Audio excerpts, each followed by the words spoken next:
Good evening student. अब हम लोग इस चैप्टर के बिल्कुल एंड की तरफ में शिफ्ट कर रहे हैं और जैसा कि स्क्रीन पर आपको दिख रहा होगा, अब हम लोग आज डिस्कस करेंगे थर्मोडायनामिक प्रिंसिपल्स इन मेटलर्जी। यानी कि मेटलर्जी में थर्मोडायनामिक्स के कंसेप्ट का यूज होता है ये आइडेंटिफाई करने के लिए कि किस टेम्परेचर पे किस मेटल के ऑक्साइड का रिडक्शन पॉसिबल है, वो फिजिबल है, और वहाँ उसके लिए कौन सा रिड्यूसिंग एजेंट जो है वो ज़्यादा यूजफुल होगा। यहाँ पर कुछ एक टर्म्स को डिफाइन किया गया है, आप नोट्स लिख चुके होंगे, वहाँ पढ़े होंगे।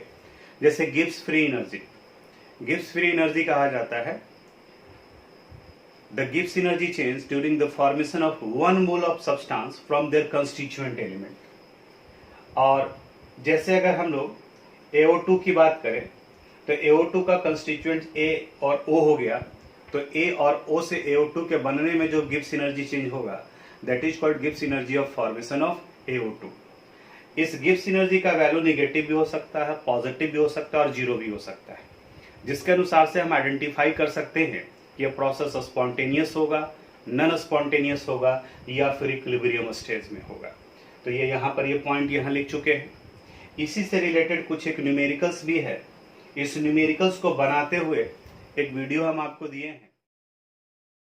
हम लोग इलिंगम डायग्राम पर आते हैं। ये इलिंगम डायग्राम उसी मैथमेटिकल फॉर्म को ग्राफिकल फॉर्म में रिप्रेजेंट किया गया है, यानी कि ग्राफ के तरीके से दिया गया है। अभी तक जो एक्सप्लेनेशन दिया गया था उसमें यह बताया गया था कि जिसके गिब्स एनर्जी ऑफ फॉर्मेशन का वैल्यू बड़ा होगा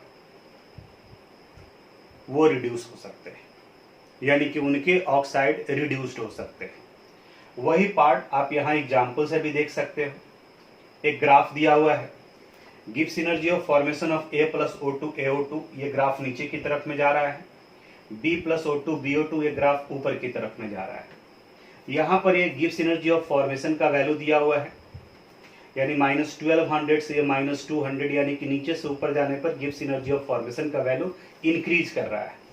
अब यहाँ पर 3 टेम्परेचर इंडिकेट किए हैं, 200 केल्विन, 800 केल्विन और 1000 केल्विन। अगर मान लें कि 200 केल्विन पर हम लोग देखें तो 200 केल्विन पर BO2 का यहाँ दिया हुआ है गिब्स एनर्जी ऑफ फॉर्मेशन, और AO2 का वैल्यू ये दिया हुआ है। तो इन दोनों को अगर आप गौर से देखोगे तो AO2 के गिब्स एनर्जी ऑफ फॉर्मेशन का वैल्यू बड़ा है इन कंपैरिजन टू BO2। तो इसका मतलब ये हुआ कि 200 केल्विन टेम्परेचर पर AO2 का रिडक्शन पॉसिबल है।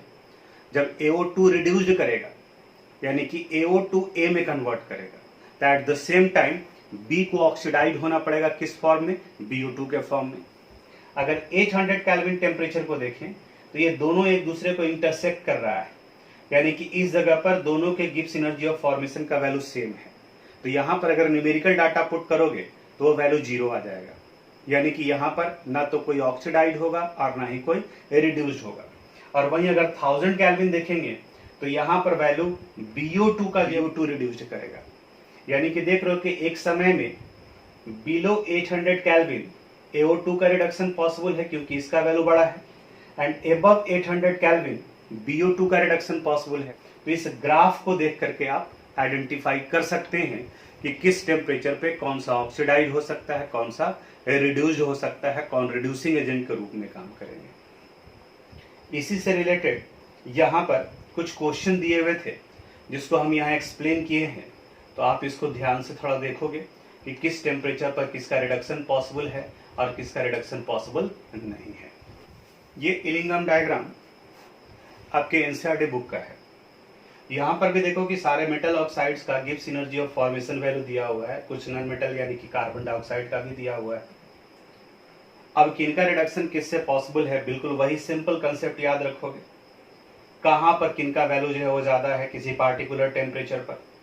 जैसे अगर हम लोग यहाँ पर जिंक को देखें, इस जगह पर कोक को देखें, तो जिंक ऑक्साइड और ये कार्बन डाइऑक्साइड है, तो इस टेम्परेचर पर यानी इसके नीचे में कार्बन डाइऑक्साइड जो है रिड्यूस्ड हो जाएंगे, जिंक ऑक्साइड को रिड्यूस्ड नहीं करेंगे। लेकिन जैसे जैसे टेम्परेचर बढ़ रहा है ये ऊपर की तरफ में जा रहा है और फिर ये कार्बन जो है नीचे की तरफ में आ रहा है, यहाँ इंटरसेक्ट देखो कर रहा है ये जिंक ऑक्साइड और इस जगह पर कार्बन, यानी कि इस क्रॉसिंग के बाद में जिंक ऑक्साइड का वैल्यू ज्यादा हो जाएगा क्योंकि इसका ग्राफ ऊपर चला गया।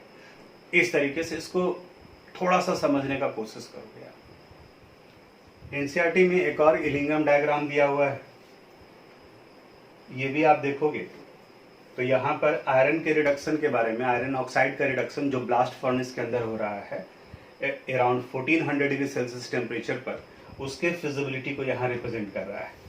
ये सवाल ये भी उठता है कि कोक रिड्यूस करेगा या कार्बन मोनोऑक्साइड। देखो यहाँ ये टेम्परेचर 1400 डिग्री सेल्सियस है, ये लास्ट का डॉट डॉट लाइन ये, और इस टेम्परेचर पर देखोगे तो यहाँ FeO ऊपर की तरफ में है और इसके नीचे में कोक कार्बन मोनोऑक्साइड में कन्वर्ट कर रहा है, इसके नीचे में कार्बन डाइऑक्साइड भी है। तो अगर डिफरेंस हम लोग देखें तो कार्बन मोनोऑक्साइड और आयरन ऑक्साइड इन दोनों के बीच का गैप जो हो जाता है। तो इसलिए आप रिडक्शन में यहां देखोगे तो FeO कार्बन से रिड्यूस्ड हो रहा है और इस जगह पर फाइनली डेल्टा G का वैल्यू -53 किलो जूल पर मोल आ रहा है। यानी कि जितना ज्यादा डिफरेंस हो, अगर ये पूछता है कि कार्बन डाइऑक्साइड का फॉर्मेशन होगा या कार्बन मोनोऑक्साइड का, तो देखो यहाँ FeO का ग्राफ है और इस जगह पर नीचे में कार्बन मोनोऑक्साइड है, तो प्रोबेबिलिटी ज्यादा कार्बन मोनोऑक्साइड का बनेगा क्योंकि इन दोनों के बीच के गिब्स एनर्जी ऑफ फॉर्मेशन का वैल्यू लार्ज होगा, निगेटिव ज्यादा होगा, और जितना ज्यादा निगेटिव होगा वो प्रोसेस उतना ही ज्यादा स्पॉन्टेनियस नेचर का होगा।